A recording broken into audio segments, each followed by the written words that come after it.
Hello? Hello, can you hear me? Yes, we can hear you. Okay. I'm gonna wait for one more minute.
Okay.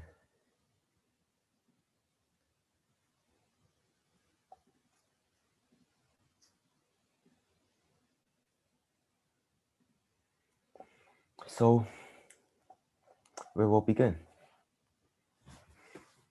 Hello, everybody. This is European History, Lecture 2, A Collision of Ideas. So we begin with a short foreshadow. As early as the 7th century, the Muslims were boats from North Africa to Spain, Sardinia, Sicily, and even France. They had infiltrated through the European mainland. The invasions had never stopped until around the late 16th century.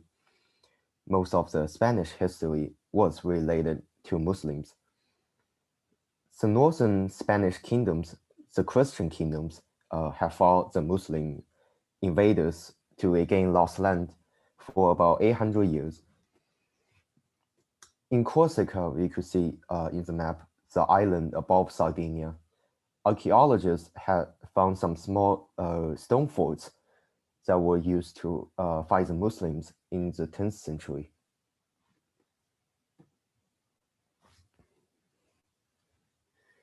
And next, we have the Byzantine Empire.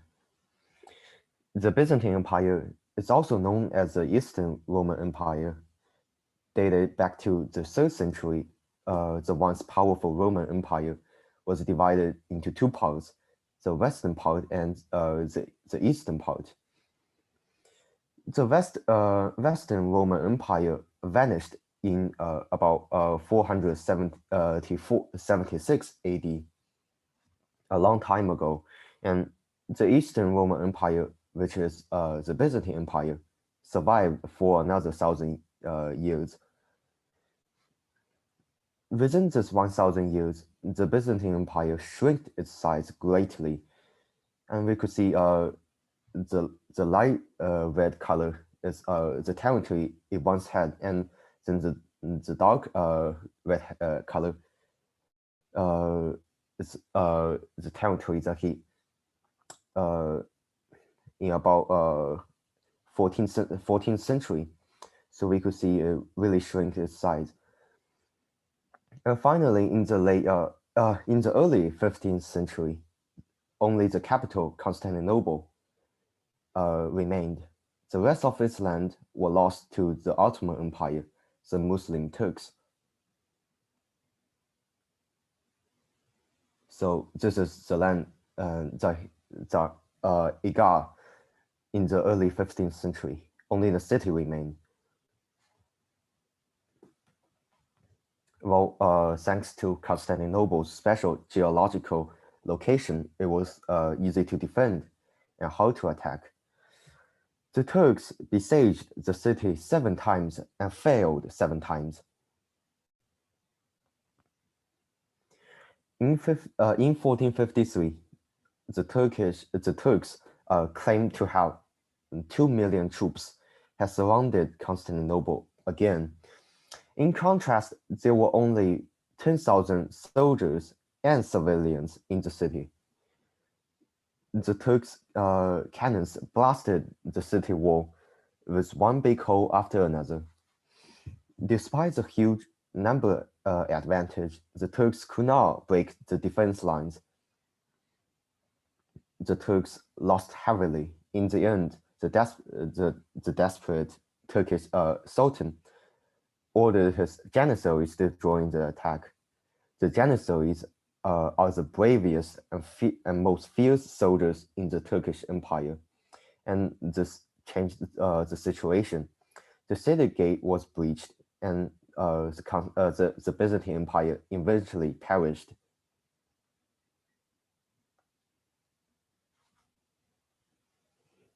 And they changed its name.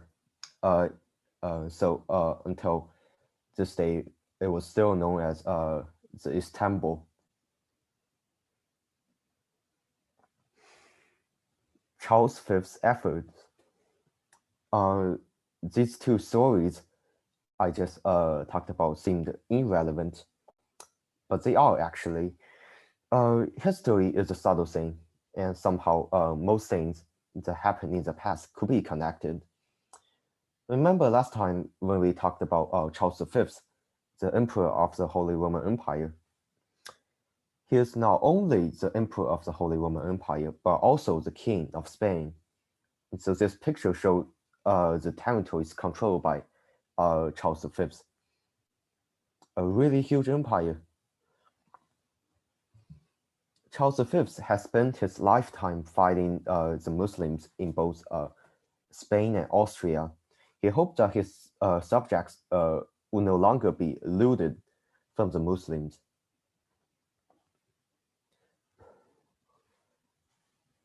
So while he was fighting the Muslims, something went wrong. Martin Luther posted the 95 Theses on the church gate, which marked the beginning of the Reformation movement. When he focused on the Muslims, the appearance of Martin Luther was undoubtedly a headache for him. So he declared Martin Luther as an illegal figure. Since then, all of Martin's declaration and speeches have been illegal. Charles V thought that this would make the Protestants go away for a while, but the facts made him even annoyed. The Reformation movement later triggered a series of civil wars. Charles V wanted to destroy the Muslim threat, so in 1521, Charles V appointed his brother Ferdinand I to be the ruler of Austria and the emperor of the Holy Roman Empire. And why did he do that? We could see Charles V remained in Spain for a long time, and he was focusing on fighting his enemies. And if we to go back to Austria, there's a long way that he needs to cross. So instead of controlling Austria, he appointed his brother to help him to rule Austria and to eliminate all the threats.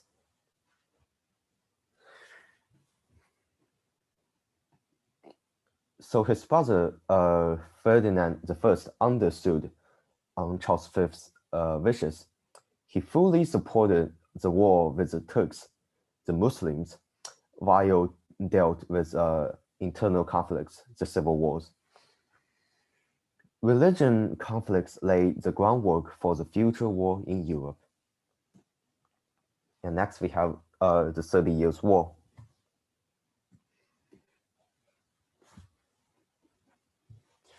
So how did the war start?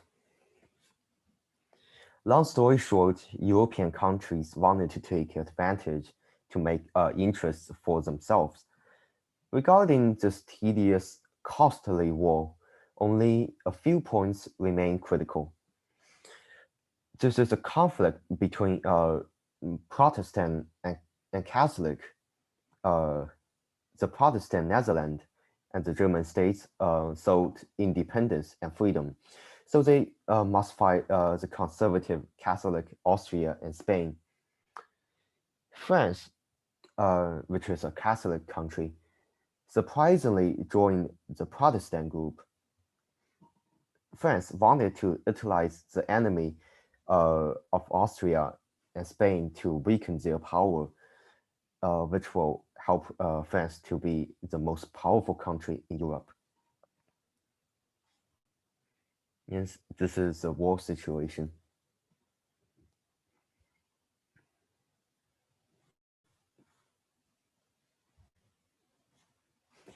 After the 30 Years' War, France joined all sorts of conflicts, thanks to the two cardinals, the senior office of the state of France, Richelieu and Mazarin.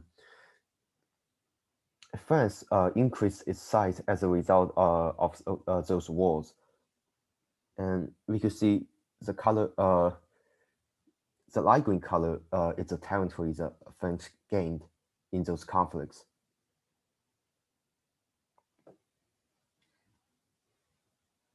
The lands are fragmented, but they're still critical. So before we continue, any questions?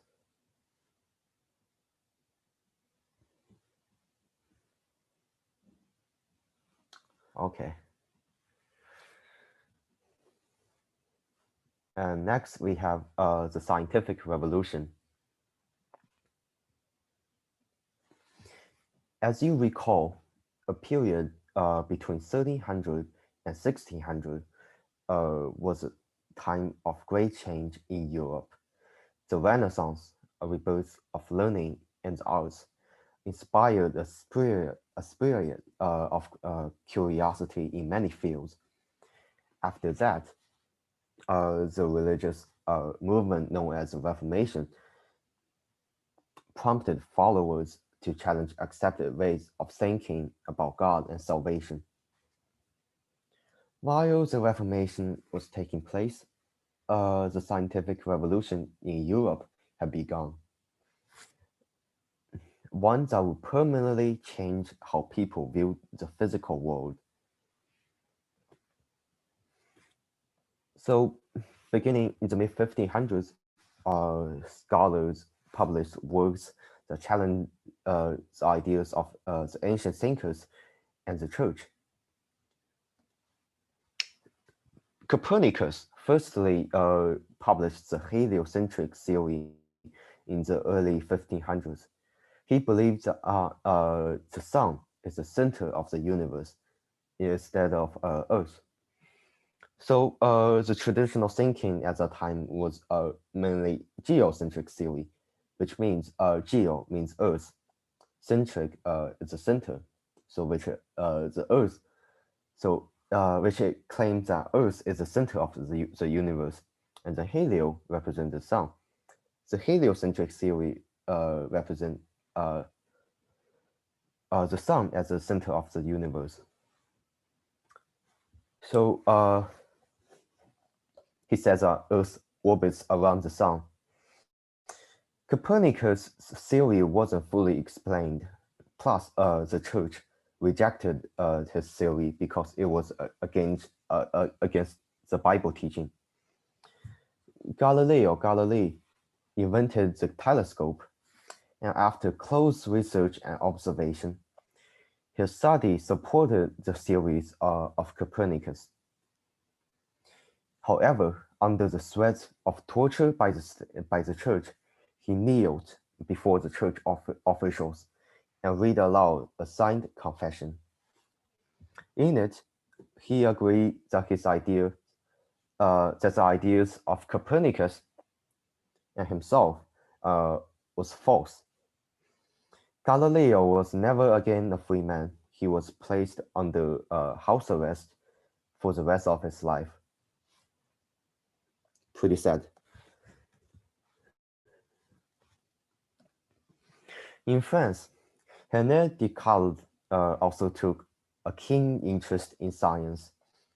He developed analytical geometry, which linked algebra and geometry together. He invented the Cartesian coordinate system, which is an important tool we use for math. Descartes believed that scientists needed to reject the old assumptions and teachings. As a mathematician, he approached gaining knowledge by mathematics and logic. Many of his thoughts have risen into philosophic level. He believes that everything should be doubted until proven by reason. The only thing he knew for certain was that he exists, because as he wrote, I think, therefore I am.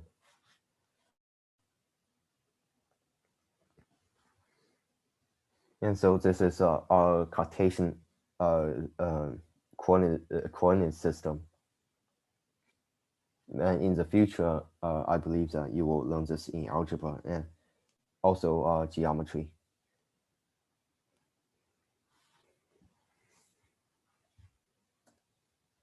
By the mid 1600s, the accomplishments of Copernicus and Galileo had shattered the old views of astronomy and physics. Later, the great English scientist Isaac Newton helped to bring together their breakthroughs under a single unified theory of motion.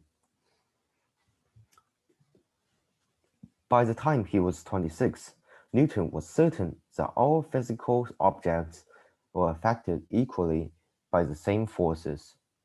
The key idea that linked motion in the cosmos was motion on the Earth was the law of universal gravitation. Scientists developed new tools and instruments to make precise observations. In the 1670s, a Dutch merchant and scientist named Anton van Leeuwenhoek discovered bacteria swimming in tooth scrapings by using a microscope.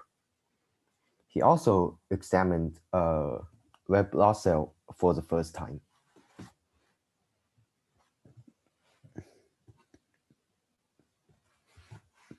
So people were shocked about Leeuwenhoek's discovery.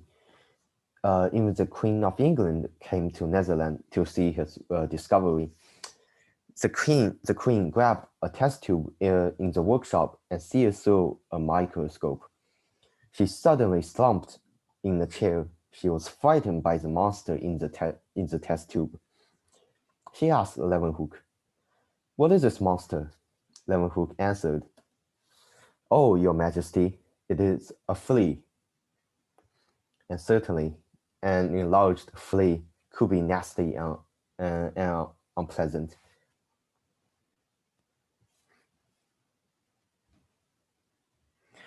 Nowadays, all science-related courses will teach the scientific method in the first lesson. It is used for testing ideas.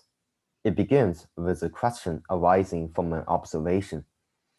Scientists next form a hypothesis or unproven assumption. The hypothesis is then tested in an experiment or based on data. And in the final step, scientists analyze and interpret the data to reach a new conclusion. And this conclusion either confirms or disproves the hypothesis. So there are all kinds of scientific methods. that we see today. The scientific theory was invented in the scientific revolution. We will learn this very same stuff several times in our lives. It is one important thing that we use for science.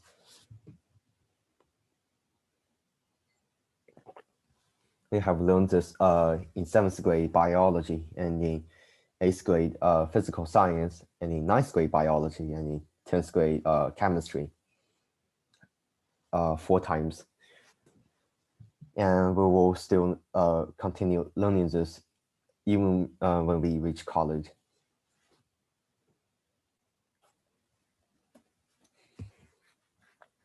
And next we have the Enlightenment. As scientists use a scientific approach to challenge the traditions, philosophers took their time to solve the difficult relationship between government and its people. Thomas Hobbes expressed his ideas in his book called Leviathan. Leviathan is a sea monster described in the Bible, and it is a huge monster, and it sometimes could eat the passing ships and people visit. Really scary and creepy. So Thomas Hobbes believed that people had to hand over their rights to a stronger ruler, and in this book, the Leviathan, the sea monster, is what he called a strong ruler. In exchange, they gained law and order from this powerful ruler. And so imagine this: we have a powerful sea monster living in the sea, and sometimes there could be smaller monsters that affected the human lives. And so this giant sea monster says, "No, I'm the most powerful here, and you cannot, hurt any humans." So it represents a powerful figure which will bring peace to the people. Thomas Hobbes calls this the argument the social contract, and he supported the absolute monarchy, which the monarchy has the total power to control the country.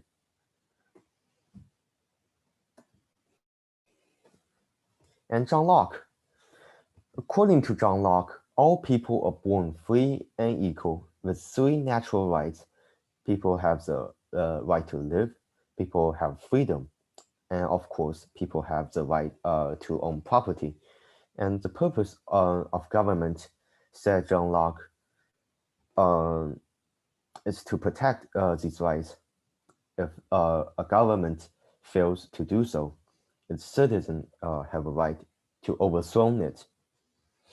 Sounds crazy, but this is his idea.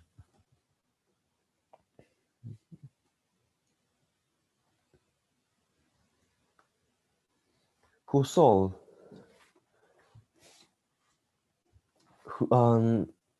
his name is Jean-Jacques Rousseau, and his view of the so he have a different kind of social contract that differ greatly from that of Hobbes.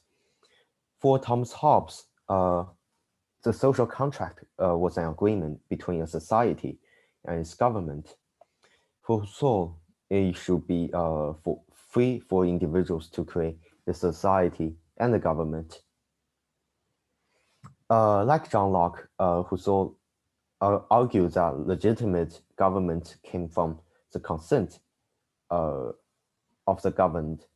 This means a government existed only because its people chose this government. If the government fails its people, and the people who establish a new government to replace the old one.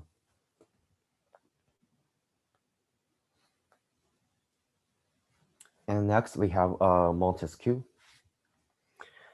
Montesquieu proposed the separation of power would keep any individual or group from gaining total control of the government.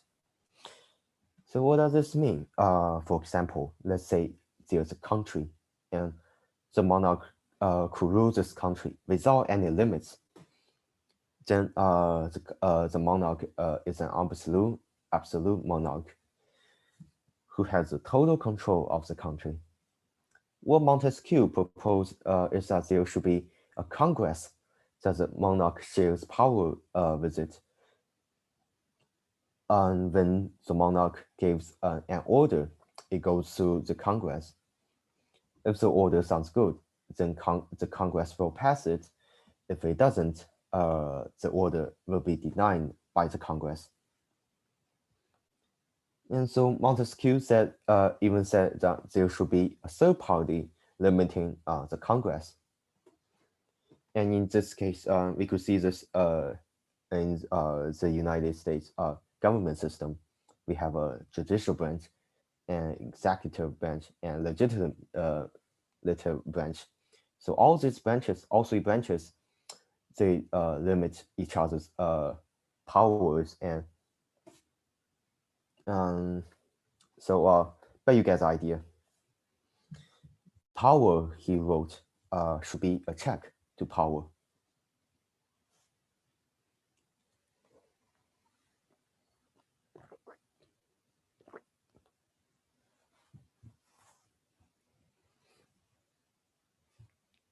And next we have Voltaire. So he wrote this sentence, and it's very famous. I do not agree with the word you say, but will defend to the death your right to say it. Using the pen name Voltaire, he published more than 70 books of political essays, philosophy, and drama.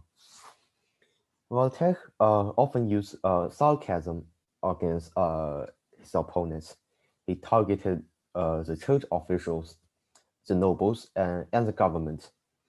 His sharp tongue made him enemies at the French court. Then, twice he was sent to prison. And after his second jail term, Voltaire was exiled to England for more than 2 years. Although he made powerful enemies, Voltaire never stopped fighting for tolerance, reason, freedom of religion, and freedom of speech. And among all male philosophers, there was one female, a feminist. So Mary Wollstonecraft published an essay called A Vindication of the Rights of Women. She argued that women, like men, need education to become useful. Mary Wollstonecraft also urged women to enter the male-dominant fields of medicine and politics.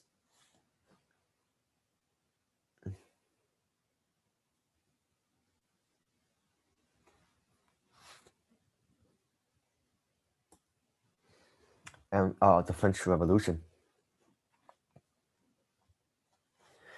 Before we talk about the French Revolution, I would like to discuss the American Revolution.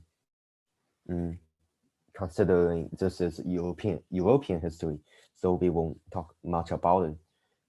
First of all, the American Revolution is essentially an independence war between America and England. So the American people sought for independence, and of course they were tired of paying taxes to England. And France had joined so many wars in the 18th century, and so did England. And France was almost in a state of bankruptcy, and so is England. So the England asked its territories, what's it called, the colonies, including America, to pay heavy taxes to solve the debt issue. And so the Americans said, no, I'm not going to pay you so much money, and we want freedom. So we could see that actually most of the philosophers we just talked about, their ideas are matched for most of the United States revolution concepts. We could see them in the Declaration of Independence, in the Bill of Rights, and of course today's Americans' political system. And so England had already made so many enemies in the European continent, considering they joined so many wars in the past few decades. In the previous wars, the British irritated most countries in Europe, especially France. France, in order to weaken the British Empire's power, sent an army to America to help the Americans. And in the past few decades, France had already spent much money on war and military purposes. This war in America clearly increased their debts. And remember when we talk how France increases size. So this picture, you can see in the left corner, the colors, each of them represent different treaties, and these treaties are results, are terms at the end of the war. So if you can see that he joined many wars at the late 17th century, and even more in the 18th century. And of course, he gained many territories, but he lost so many people, he lost so many lives, and it cost him a lot. And the king was hoping to grab this opportunity to eliminate the English threats once and for all, but something tragic happened.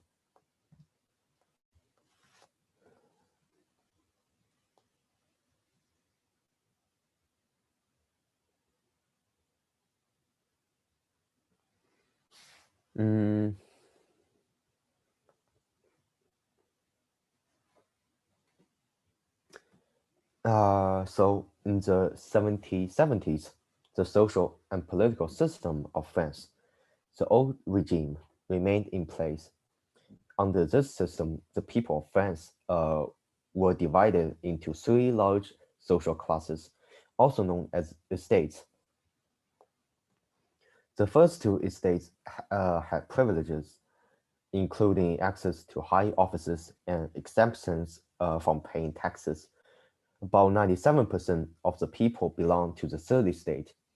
We could still divide the third estate into three groups. These groups differ greatly in their economic conditions. The first group, including merchants, bankers, and factory owners, and skilled artists, they are more rich than others.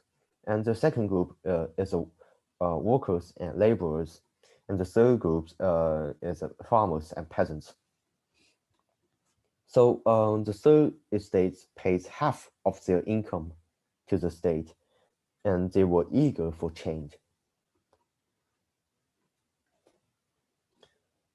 And the French government was nearly bankrupted. Plus, bad weather caused a food shortage in the country. The price of bread went extremely expensive. Famine is about to start, and at this very moment, we could see how the Enlightenment affected the people. Before we continue, I would like you to think about it. So, the third estates paid half of their income for taxes, only for taxes. And the king said, "We are nearly bankrupted. I want you guys to pay more tax." And they were like, "What?" And do you think which group will be affected the most? The peasants, or the bankers or merchants?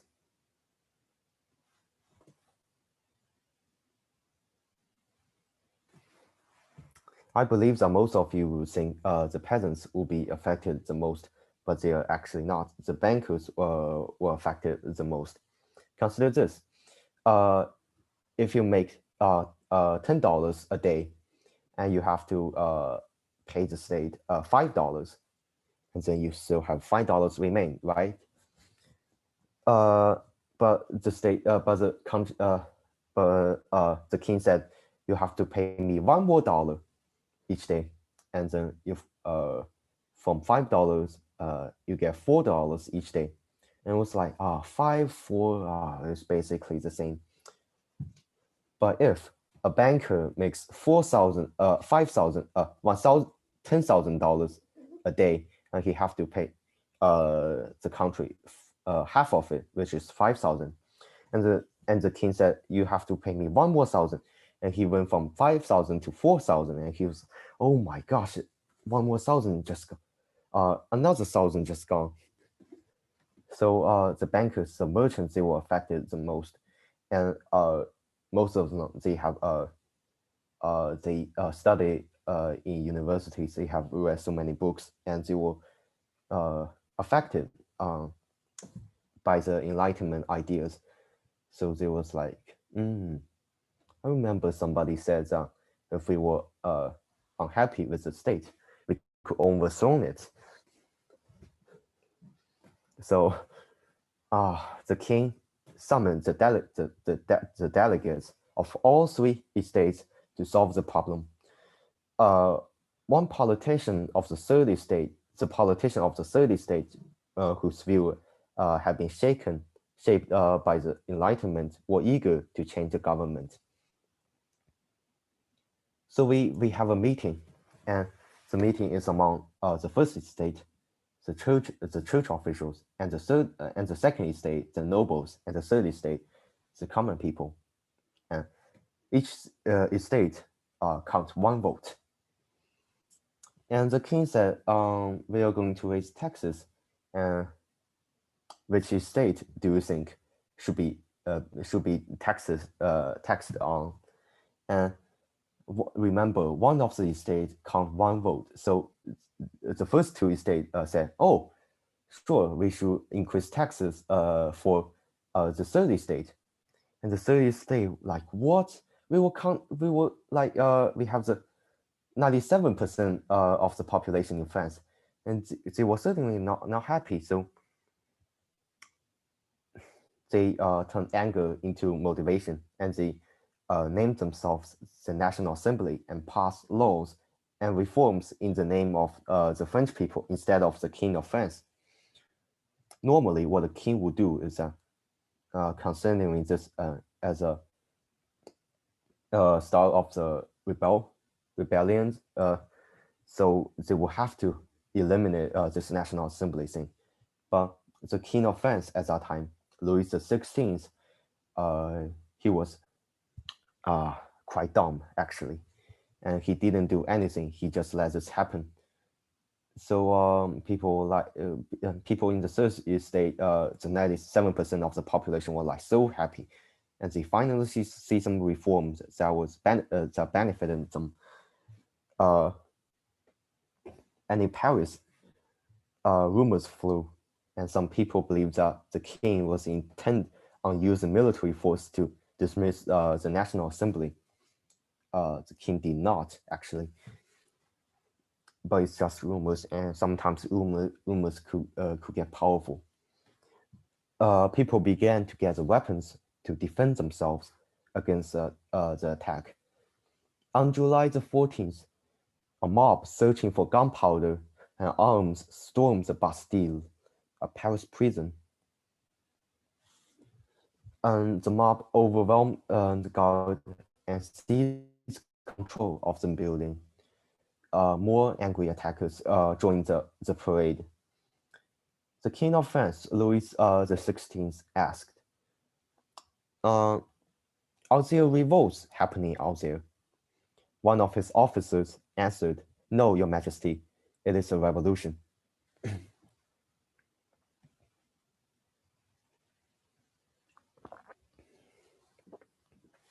The fall of the Bastille became a great symbolic act of revolution to the French people. Ever since July the 14th, the Bastille Day had been a French national holiday, similar to the 4th of July in the United States. This is a period of uncertainty. Nobody knew what exactly should they do. Without much obstructs from the king, the National Assembly published many reforms to benefit the people, such as the right of man, with the slogan "Liberty, Equality, and Fraternity." And I would consider this as an irony. And if you could see from its name, it's called the rights of man. It's not the rights of human or woman. So, which means the woman and man were still not equal at the time, and there were female reforms, the feminists who argue that female should get the same rights the man do, and she was considered an enemy of the revolution, and she was killed.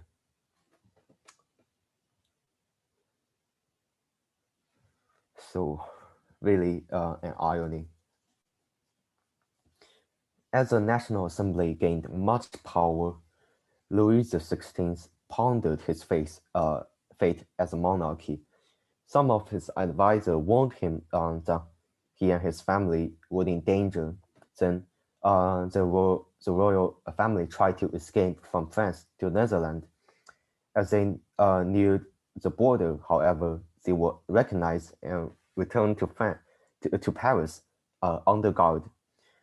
Louis attempted to escape, sealed his fate. Fun fact, do you know how the king was spotted?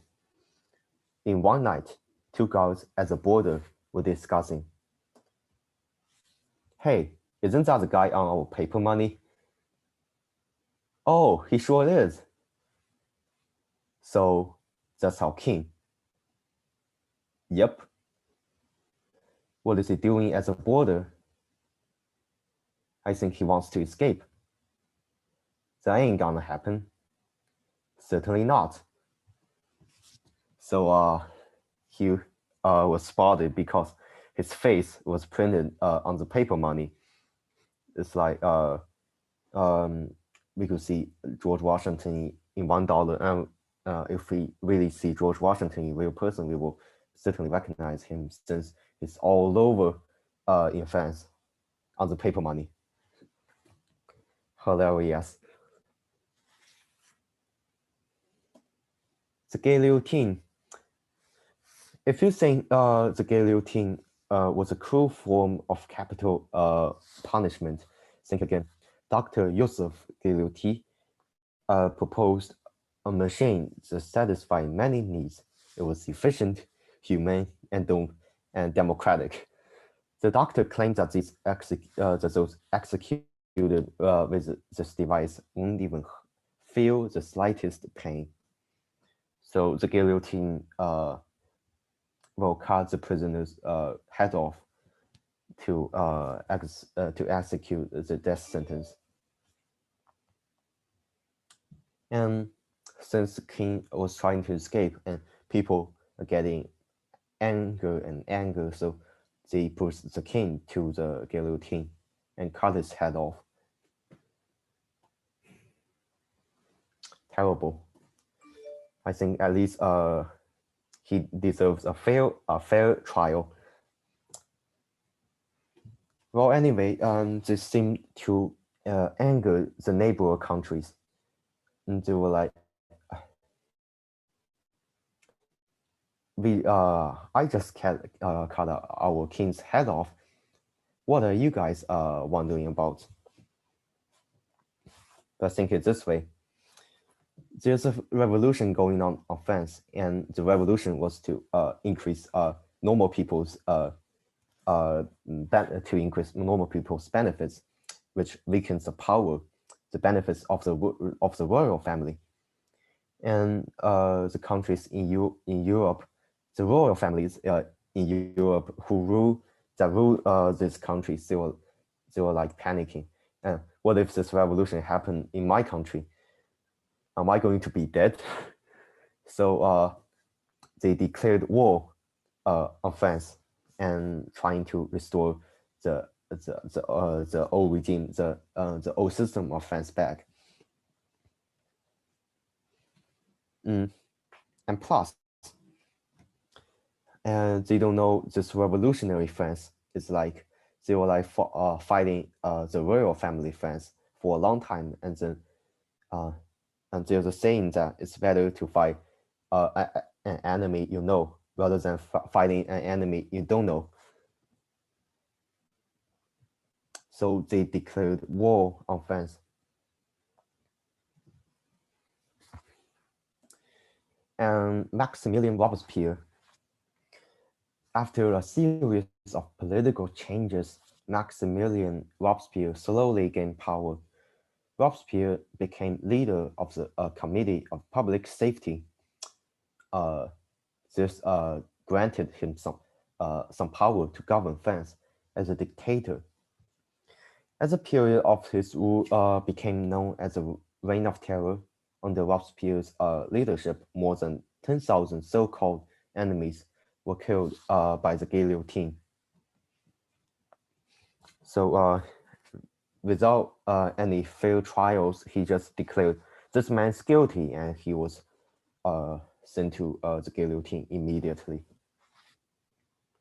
And he argued that anyone who who disagrees the revolutions should be sent to the guillotine. So nobody could disagree with him. So people was like, we just sent an evil king to the guillotine, and we now have a dictator just like him. And they're like, what the hell? And later, fearing for their own safety, some members of the National Assembly, some high officials that gained their power during the revolutionary period, and they turned on Robespierre, and they demanded his arrest and execution. The Reign of Terror, the radical phase of French Revolution, ended in July 28, 1794, when Robespierre went to the guillotine. At the end of his life, we'll consider that Robespierre as a crazy person, and he still sounds like he was trying to benefit the revolutionary movement. He was so lost in his own argument.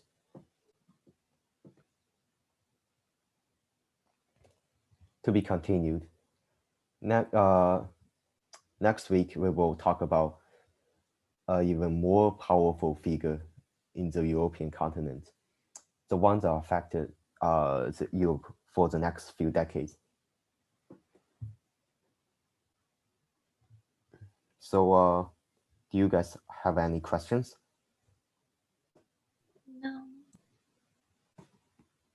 Okay, if you don't have any questions, you may leave.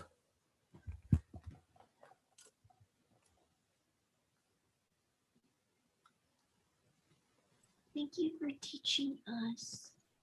Bye. You got it.